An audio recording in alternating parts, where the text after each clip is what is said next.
మూడో మాధవి రెడ్డి గారు ఈ పేరేదో ఎమ్మెల్యేలు కలిసి వచ్చినట్టుంది. రేపు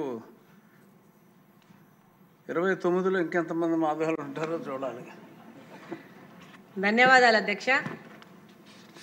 ఈరోజు మహిళా సాధికారత, ఉమెన్ ఎంపవర్మెంట్ గురించి ఒక షార్ట్ డిస్కషన్ తీసుకొని వచ్చి మహిళల గురించి ఈరోజు ఈ సభలో చర్చించే అవకాశం ఇచ్చినందుకు అధ్యక్షులుగా మీరికి, అలాగే ముఖ్యమంత్రి గారికి, ఈ ఆలోచన చేసిన మా చీఫ్ గారికి ధన్యవాదాలు తెలియజేసుకుంటున్నాను.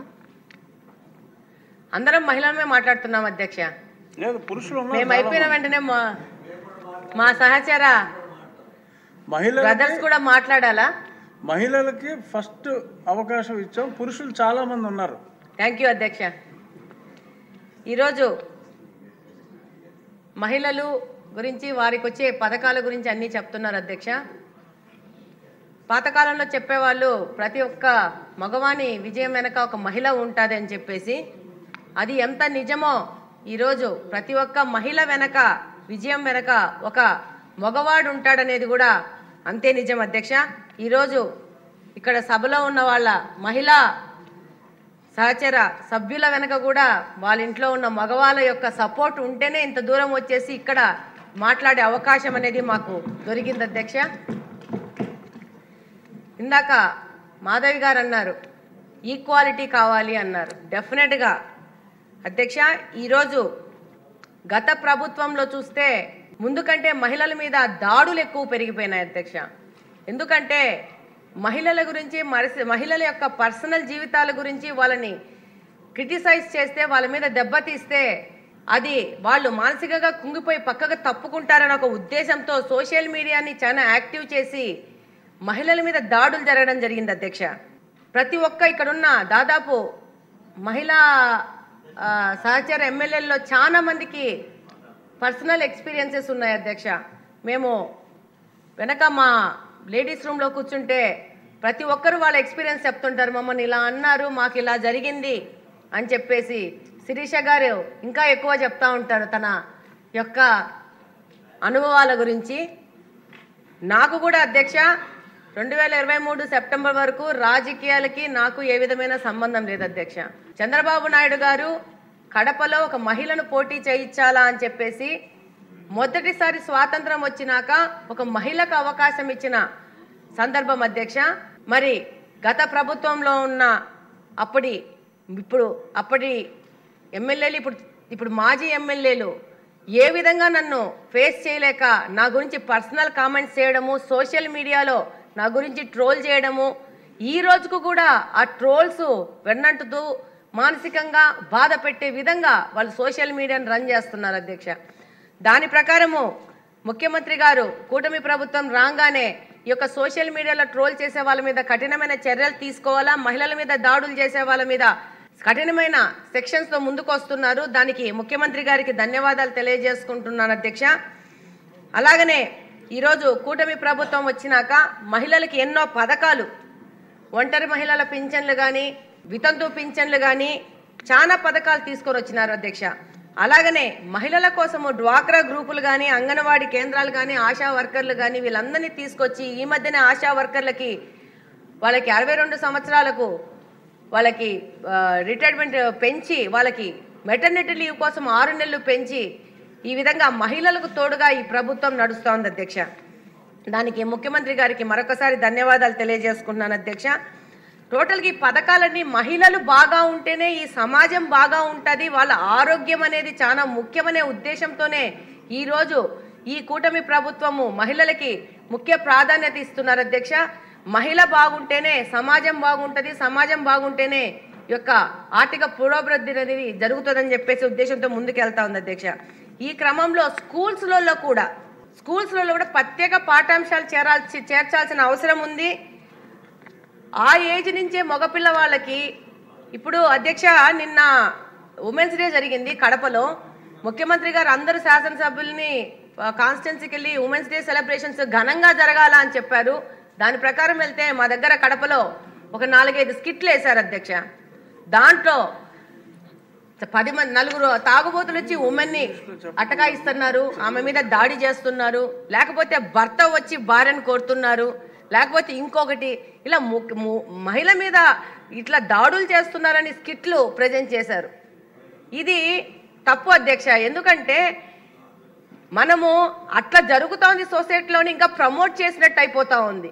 నేను అక్కడున్న ఆ ప్రోగ్రాము కండక్ట్ చేసిన అధికారులకు కూడా చెప్పాను, ఇలాంటివి కాకుండా ఇంకా ఇప్పుడు సమాజంలో బాగా పేరు పొందిన ఇప్పుడు మహిళల గురించి ఇందాక రాష్ట్రపతి గారి గురించి చెప్పినారు, ఆవిడ ఎలా పైకి వచ్చింది అనే దాని మీద స్కిట్లు వేయచ్చు, మహిళలు గొప్పగా పేరు తెచ్చున్న వాళ్ళ మీద స్కిట్లు వేయచ్చు, కానీ మహిళల మీద దాడులు జరుగుతున్నాయి దాన్నే ప్రమోట్ చేయాల్సిన అవసరం లేదు అనేది నా పర్సనల్ అభిప్రాయం అధ్యక్ష. దానికోసము స్కూల్ ఏజ్ నుంచి కూడా వాళ్ళకి సపరేట్ ప్రత్యేకమైన కౌన్సిలింగ్స్ ఇవ్వాల్సిన అవసరం ఉంది అధ్యక్ష.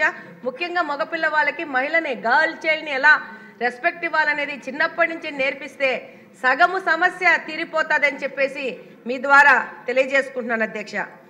ఆల్రెడీ మహిళలకి ఉద్యోగాల్లో కానీ చదువుల్లో కానీ ప్రతి ఒక్క చోట వాళ్ళకి స్పెషల్ రిజర్వేషన్స్ అన్ని కొన్ని సంవత్సరాలుగా ముందుగా వస్తున్నాయి. వాళ్ళకి ముందుకు తీసుకెళ్లాలనే ఆలోచనతో ప్రభుత్వాలు ముందుకెళ్తున్నాయి. అలాగనే మహిళలు కూడా వాటిని చక్కగా ఉపయోగించుకొని ఈరోజు ప్రతి ఒక్క రంగంలో మహిళలు ముందుంటున్నారు, చాలా ఎఫిషియెంట్గా వర్క్ చేస్తున్నారు, ఆర్థిక అభివృద్ధికి కూడా వాళ్ళు కూడా పాటుపడుతున్నారు అధ్యక్ష. అలాగనే ప్రభుత్వాలు ఈరోజు మహిళలు సార్ ఇవ్వండి, మీరు మాట్లాడమన్నారు, పురుషులు ఉన్నారు, కొంచెం ఫినిష్ చేయనియండి, కొంచెం అవకాశం ఇవ్వండి అధ్యక్ష. ఈరోజు వ్యాపారంలో కూడా మహిళలు ముందుకు వస్తే వాళ్ళకి స్పెషల్ ఇన్సెంటివ్స్ ఇచ్చేసి వాళ్ళని కూడా ప్రోత్సహిస్తే బాగుంటుంది అధ్యక్ష. అలాగనే ఈరోజు పల్లెల్లో చూస్తే మామూలుగా ఇప్పుడు మనం ఎవరం గమనించిన పల్లెల్లో చూస్తే మగవాళ్ళ కంటే ఆడోళ్ళే ఎక్కువ పని చేస్తున్నారు. వాస్తవంగా మగవాళ్ళన్నా ఒకరోజు ఖాళీగా ఉంటారు, కానీ పల్లెల్లో ఆడోళ్ళు 2 ఆవులన్నా పెట్టుకొనేసి ఆవుల ద్వారా ఆ ఇంటికి సరిపడా కొంచెమైనా ఆదాయం వచ్చే విధంగా వాళ్ళు రోజు ఆలోచిస్తూ ఉంటారు. ప్రతి ఒక్క మహిళ, ప్రతి ఒక్క గృహిణి ఆ కుటుంబం యొక్క ఆర్థిక దానికి సపోర్ట్ చేయడానికి పని చేస్తూనే ఉంటారు. వాళ్ళ యొక్క శ్రమ ఎవరు కౌంట్ చేయరు అధ్యక్ష. ఈరోజు వాళ్ళ యొక్క శ్రమను కూడా కౌంట్ చేస్తే అత్యధికంగా ఆర్థికంగా సపోర్ట్ చేస్తుంది మహిళలే ఈ భారతదేశంలో. దాన్ని ఎవరైనా ఒప్పుకోవాల్సిన అవసరం ఉంది అధ్యక్ష. అలాగనే ఎన్టీఆర్ గారి నుంచి కానీ సిబిఎన్ గారి నుంచి కానీ మహిళలు కోసము ఎన్నో పథకాలు ఇవ్వడము, వాళ్ళకి సపోర్ట్ చేయడము ఈరోజు చేస్తున్నారు అధ్యక్ష. డెఫినెట్గా ఈ కూటమి ప్రభుత్వము మహిళల యొక్క సపోర్ట్తో మహిళల ద్వారా ఈ యొక్క దేశం కానీ రాష్ట్రం కానీ ఆర్థిక పురోభివృద్ధికి ముందుకెళ్తుంది. డెఫినెట్గా మహిళలు కూడా ఈరోజు చాలా యాక్టివ్గా ఉన్నారు. ఎక్కడే కానీ వాళ్ళకు వచ్చిన అవకాశాన్ని వదులుకోవట్లేదు, ముందుకెళ్తున్నారు. కాకపోతే మనం డిపెండెంట్ అనే ఆలోచనను వదిలేసేసి మనల్ని రక్షించుకోగలుగుతాం, మనకు కావాల్సిందని సాధించుకోగలుగుతాం అనే ఆలోచనతో ముందుకు పోతే బాగుంటుంది అధ్యక్ష. ఈ సందర్భంగా ఒక విషయం చెప్పదలుచుకున్నాను అధ్యక్ష. ఎలక్షన్ అప్పుడు మా యొక్క ఇప్పుడు మాజీ ఎమ్మెల్యే తమ్ముడు నన్ను అనరాని మాటలు మాట్లాడాడు అధ్యక్ష. పోలీస్ స్టేషన్లో నాకు పెద్దలు, మా కడపలో ఉన్న కాన్స్టిట్యున్సీలో ఉన్న పెద్దలు, నేను కూడా మీ అందరికీ తెలుసు, నేను కూడా నా జోలికి వస్తే నేను కూడా గమ్మునున్నాను. నేను కూడా ఇదే ఇట్లాంటి సభలోనే నిలబడేసి రేపు గెలిచినాక నిన్ను రోడ్డు మీద తిప్పకపోతే నా పేరు మాధవి అని తిప్పి రాయించుకుంటానని చెప్పి ఒక సభలో చెప్పాను అధ్యక్ష. చెప్తే యంగ్స్టర్స్ అందరూ మాధవక్క బాగా మాట్లాడింది అన్నారు. పెద్దోళ్ళు ఉంటారు, పెద్దోళ్ళు వాళ్ళకి అనుభవం డెఫినెట్గా ఎక్కువగా ఉంటుంది. వాళ్ళు ఏమన్నారు, అట్లా మాట్లాడకూడదు కదా, పెద్ద ఫ్యామిలీ నుంచి వచ్చింది కదా, అలా మాట్లాడకూడదు అని చెప్పారు అధ్యక్ష. నాకు ఫోన్లు చేసి పర్సనల్గా వచ్చి నేను ఒకటే అంటున్నాను అధ్యక్ష, మహిళలకు అందరికీ చెప్తున్నాను, ఎవరన్నా మన మీద దాడి చేస్తే మా నాన్న వస్తారు, మా అన్న వస్తాడు, మా తమ్ముడు వస్తాడు, నన్ను కాపాడుతాడు అనే ఆలోచనను వదిలేసి మనకు దెబ్బ తగిలింది, నొప్పి మనం భరించాము. ఒక కుక్క వచ్చి మనల్ని కాటేస్తే వెంటనే కిందున్న రాయి తీసుకొని కొడతామా లేదా? కాబట్టి మనకి ఏ పోలీసు వ్యవస్థ కానీ ఇంకోటి కానీ అవసరం లేదు. మనకు 2 చేతులు ఉన్నాయి.